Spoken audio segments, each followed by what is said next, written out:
မင်္ဂလာပါရှင်ဒီနေ့ဗရင်ကနေထွက်တဲ့ order လေးတွေပြပေးချင်ပါတယ်ရှင်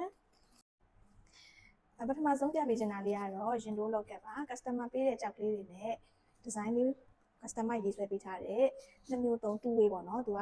နောက်ကနေပြီးတော့ဒီချိတ်ကနေပြီးတော့ကျိုးလေးရှိုးဝင်လည်းရမယ်ဒါလေးကကြတော့ရင်တိုးအတွက်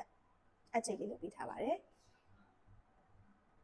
အလဲကဖျဲဦးလုံးကြောလေးနဲ့ဘေးကနေပြီးတော့အမောင်ရောင်စုံကြောက်ကလေးတွေကိုစိတ်လေးတွေနဲ့ဒီဇိုင်းပုံဖော်ပေးထားတဲ့ရင်တိုးလောက်ကက်အကြီးကြီးပါပဲရှင်နောက်တစ်မျိုးကကြတော့သူကမဆွဲလေးပေါ့နော်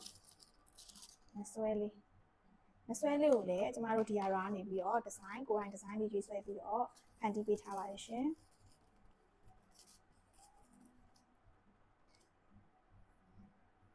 အပေါ်ကနေပြီးတော့မိုးဆက်ခါးနဲ့လေးကိုအောက်ကနေအမောင်ရောင်စုံလေးတွေနဲ့စိန်လေးတွေနဲ့ပုံဖော်ပေးထားတဲ့နှဆွဲကိတ်ဒီဇိုင်းကြီးပါရှင်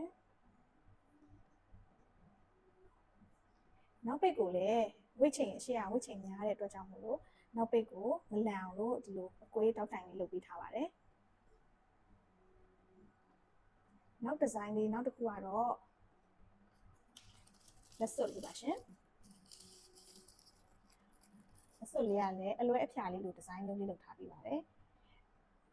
သူကလည်းလက်ပေါ်မှာဝတ်ထားရင်ကိတ်ကြီးကြီးလေးနဲ့လက်မှာအပြည့်ပဲဒီဇိုင်းလေးကအရန်ကိုလှပြီးတွက်ပါတယ်ပွဲတိုးတဲ့ဒီဇိုင်းလေးပေါ့နော်ဒီ၃မျိုးလုံး EPR set ၃မျိုးလုံးကို customer တယောက်ထဲကနေပြီးတော့အပ်ပေးထားရပါရှင်